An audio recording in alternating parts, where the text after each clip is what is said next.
Welcome to Aqua Talks, where marketing meets bold, game-changing ideas. Join your hosts, Larry Aldrich and Maddie Dudley, as they explore the art and science of cutting through the noise, capturing attention, and fostering meaningful connections with your audience.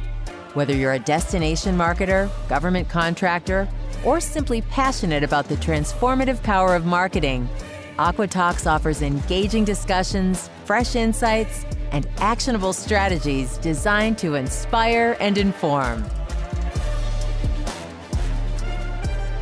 Hi, and welcome back to Aqua Talks. My name is Maddie Dudley. I'm the Public Relations Director of Aqua Marketing and Communications. This is a podcast for people who are getting into marketing or they're pros within the industry already.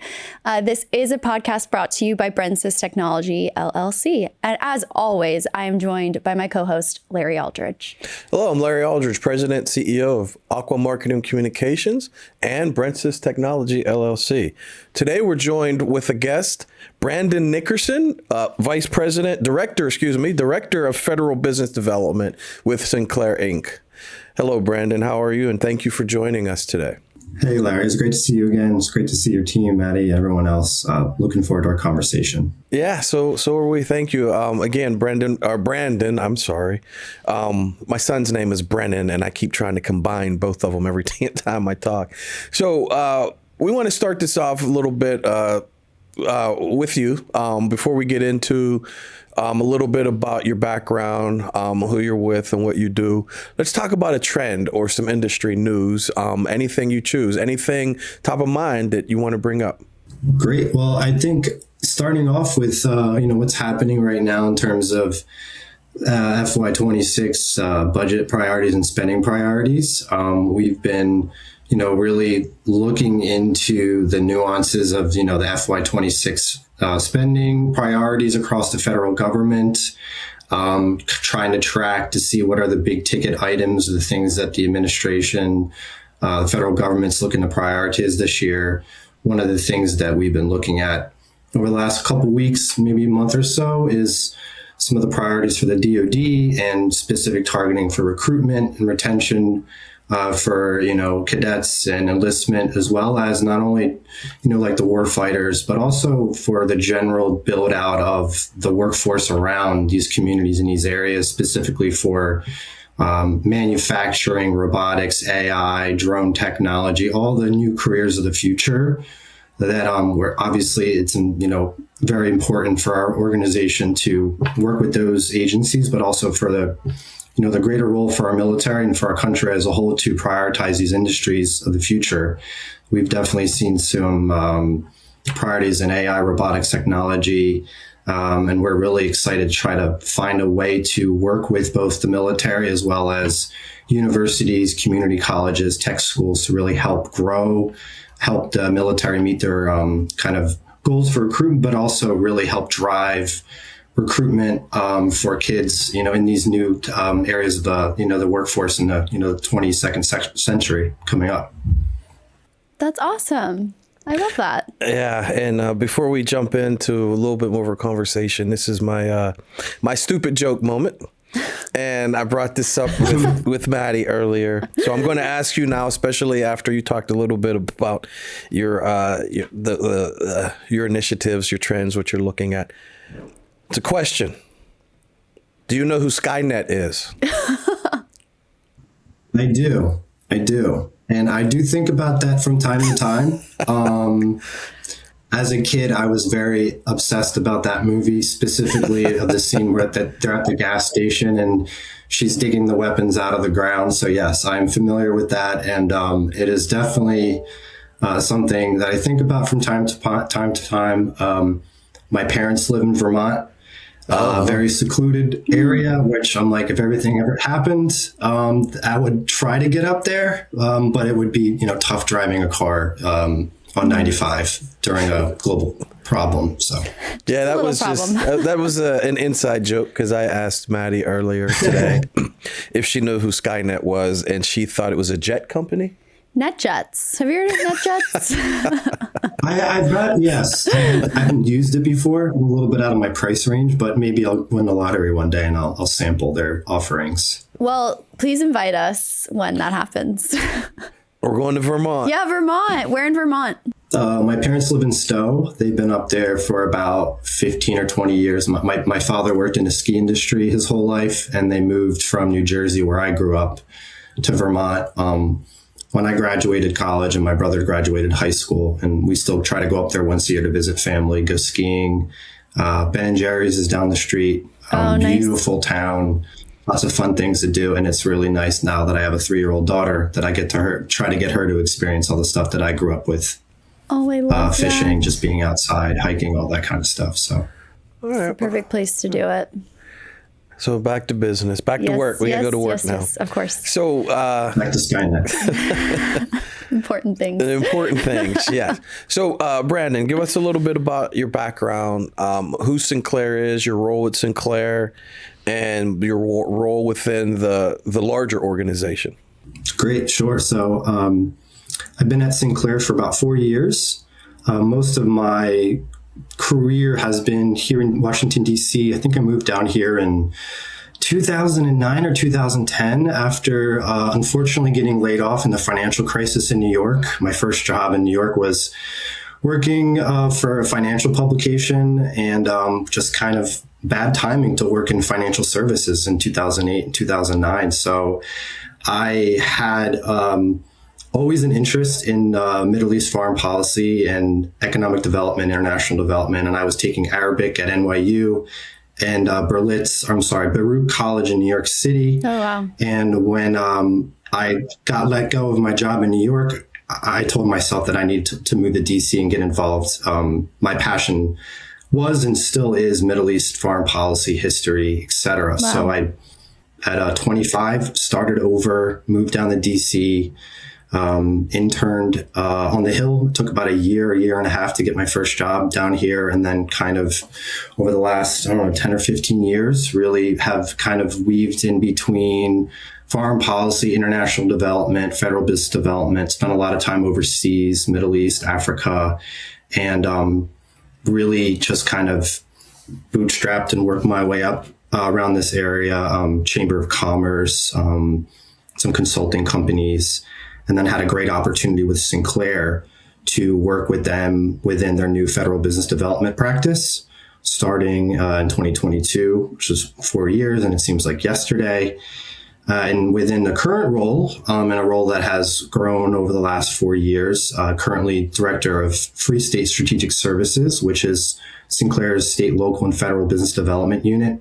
Currently work underneath the umbrella of Sinclair, which is, as most people know, hopefully watching the podcast, is a national media organization, traditional broadcast television company in the past. And we've really transitioned within the last several years into like a national media organization, really emphasizing not only the broadcast television capabilities that we, possess around the country, more than I think 75 different television stations and, 200 DMAs across the country, but also our in-house digital agency within the umbrella of Sinclair includes AMP Sales and Marketing Solutions, which is our rebrand that we've done recently to consolidate and unify all the sales and marketing teams across the country. We really want to speak with both the federal government, state, local government, businesses, local communities as one unified voice.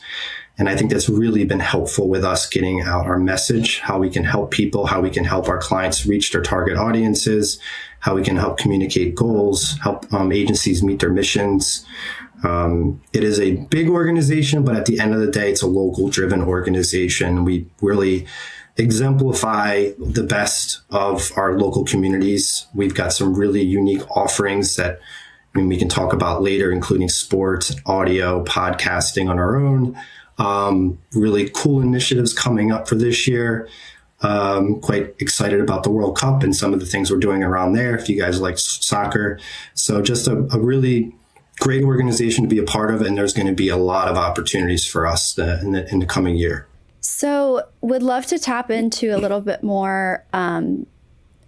Sinclair's an AMP sales marketing solutions role within the state than the local and federal marketing space?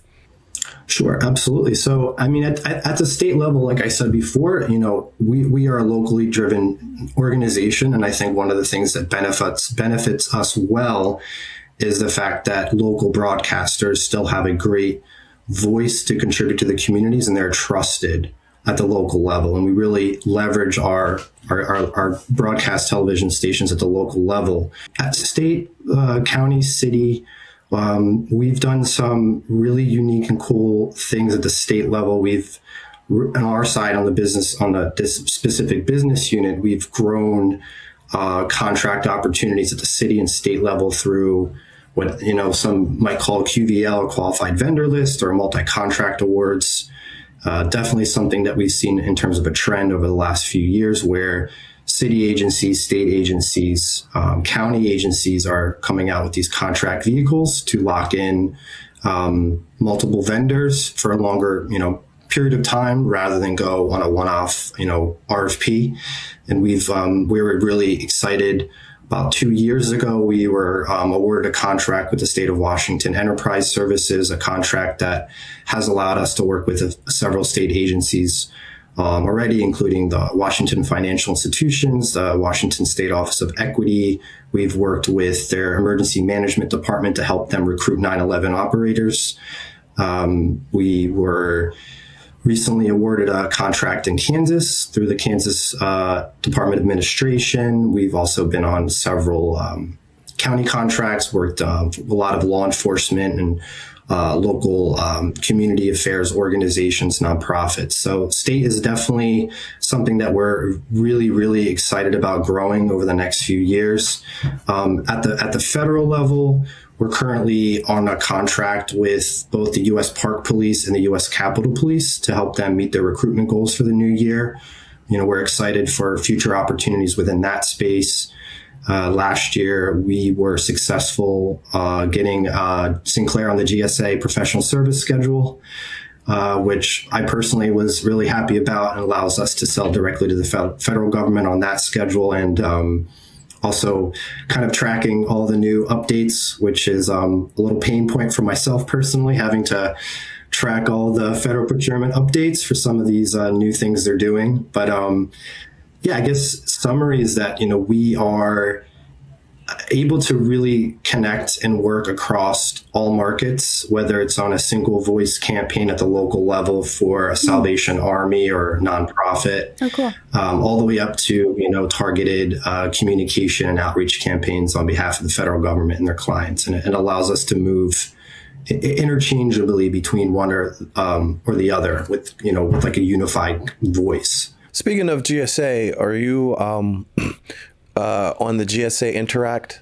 I do.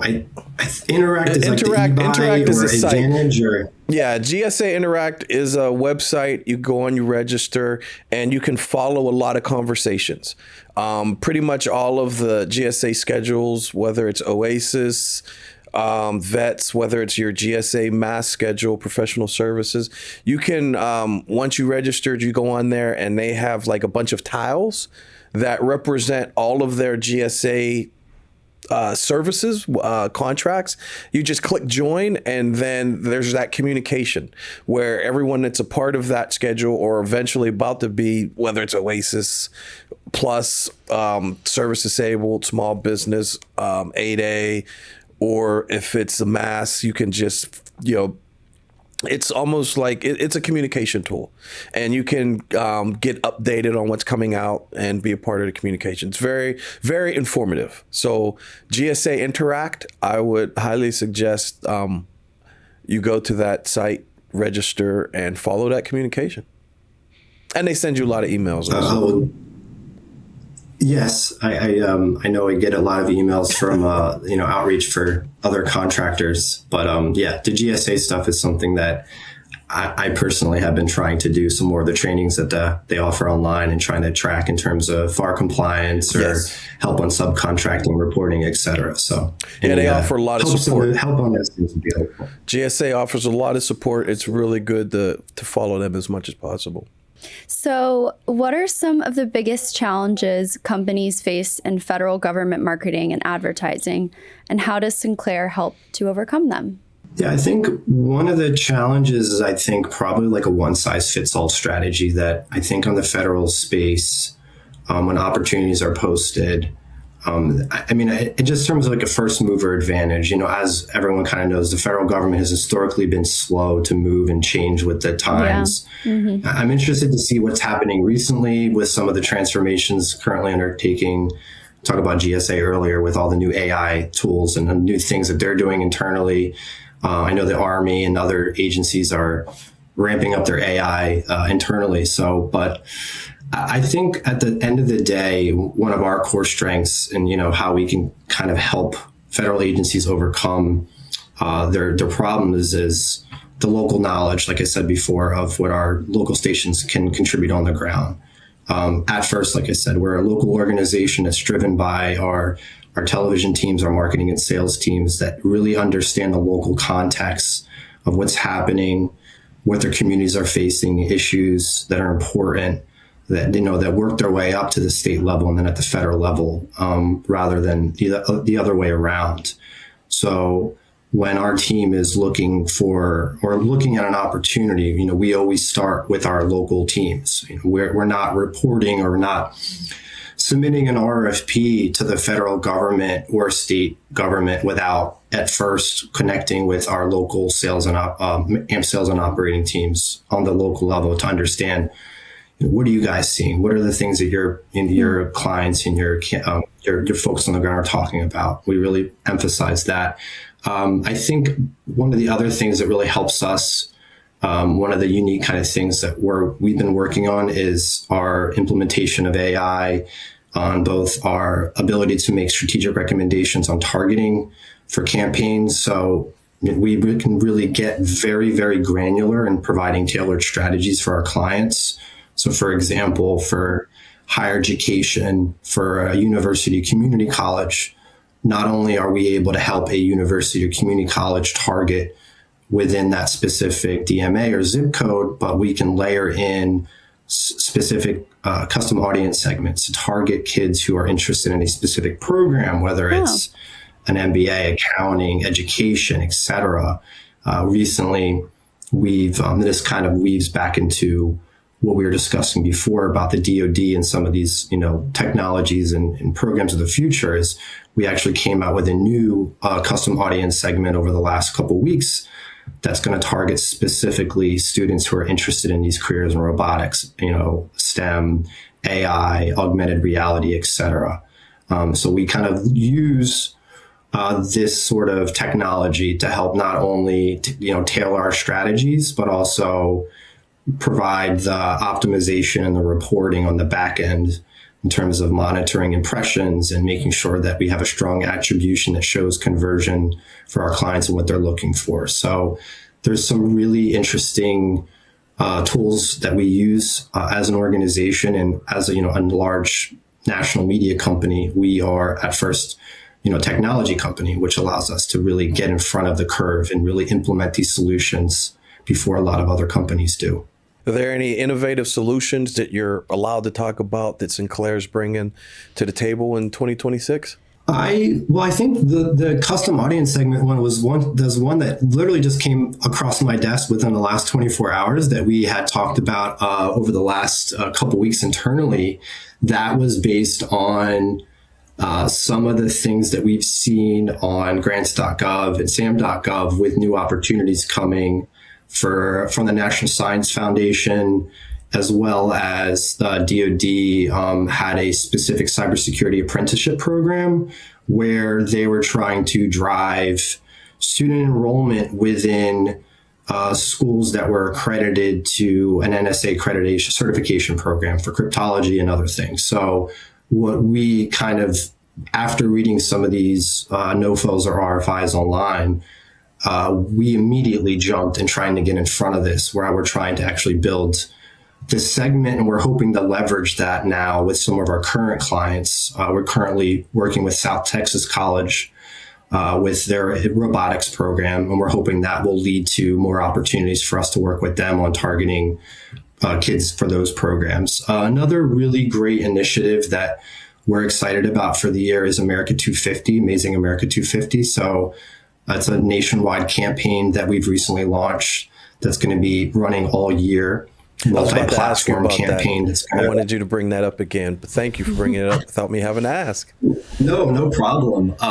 We've really kind of transitioned into the long form custom content over the last few years, something that, I've only been at Sinclair for 4 years, but I've seen how quickly this transition has occurred, really specific in terms of influencer and social media marketing and the really custom content that a lot of clients are looking for. A lot of it's focused on destination marketing and CVBs, as you guys know from your work in tourism specifically. But I can definitely sense that social media, the custom content influencer is starting to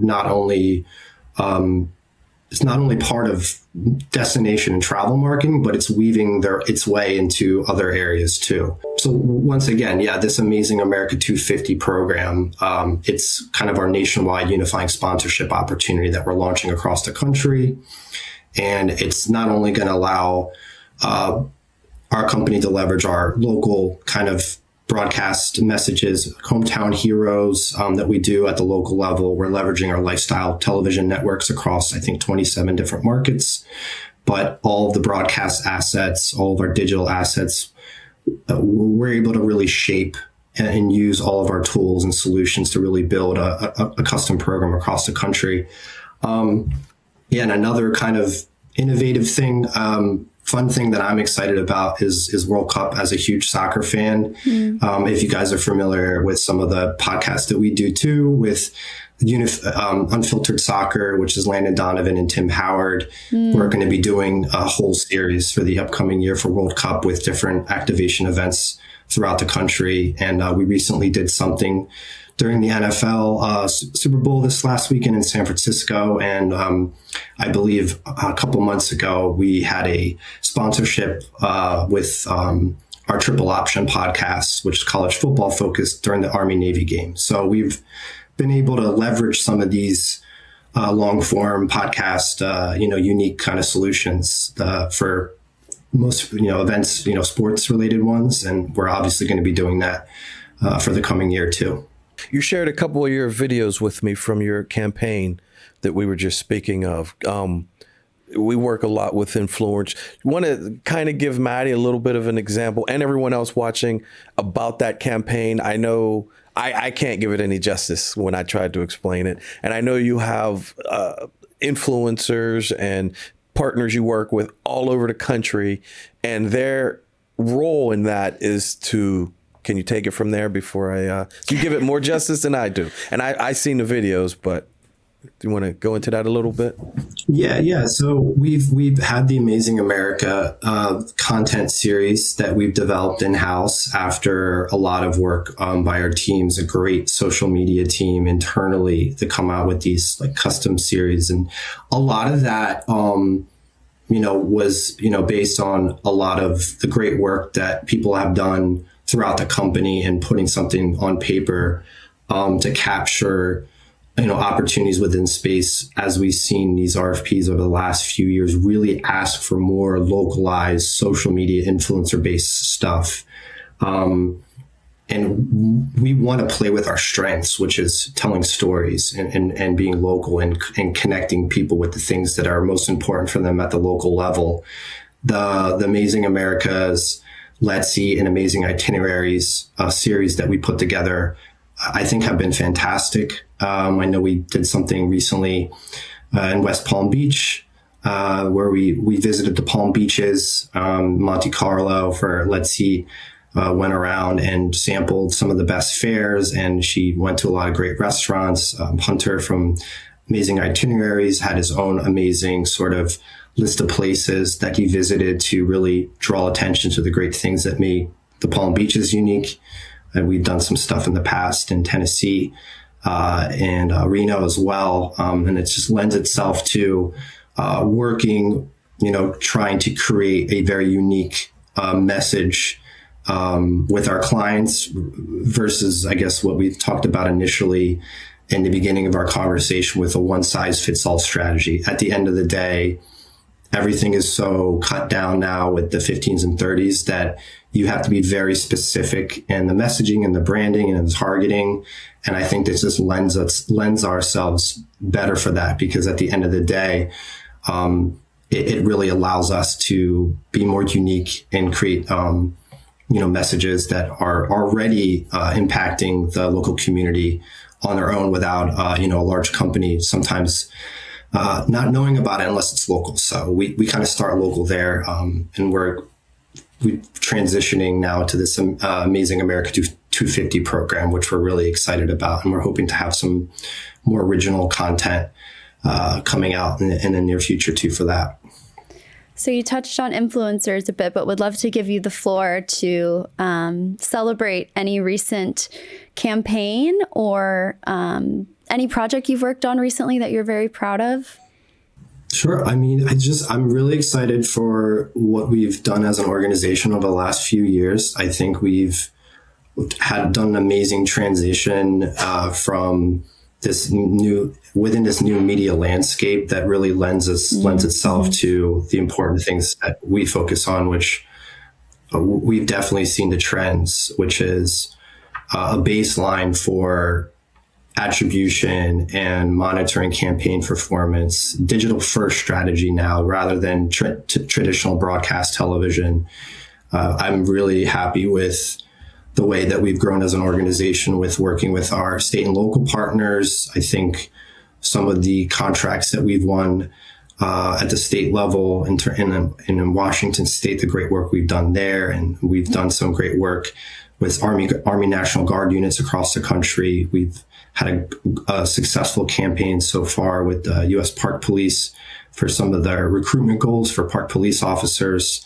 I think the level of engagement that we've been able to show at the local level has really helped us grow. And as you guys know, in the federal space, you have to have lots of small wins before you get the big ones. Yeah. So it's baby steps in some spaces. Mm-hmm. But I think as an organization, we're growing, and we're not following, we're leading in some areas. And I'm excited for the next 5 to 10 years to see where we can go with everything. Thank you, Brandon. We're actually excited to see that also. And I know we're looking at a few things. We're working on trying to work together on a few opportunities that are coming up and more. And, we thank you for wanting to work with us, and we'll continue to build that partnership throughout the state and the federal government, and possibly even, not possibly, but definitely even the tourism and destination space. So thank you for believing in us. Thank you so much. It's been just a great partnership so far working with you guys, and we're really excited to continue that in the new year. Amazing. Thank you for joining us today. Thank you. It's my pleasure. If you want to learn more about Aqua Talks or about Brandon or about Sinclair, please go to aquatalks.com. We will have show notes within there. Anything else that Brandon would like to add, we will also drop in there. But as usual, follow us on social media. We're on YouTube as well. And we will see you next time. Thank you. Thank you. You've been listening to Aqua Talks, where marketing innovation takes center stage with bold ideas and actionable insights. Ready to take your strategies to the next level? Visit aquatalks.com to book your free consultation and explore resources that empower you to thrive in today's fast-paced marketing world. Until next time, stay bold, stay inspired, stay imaginative.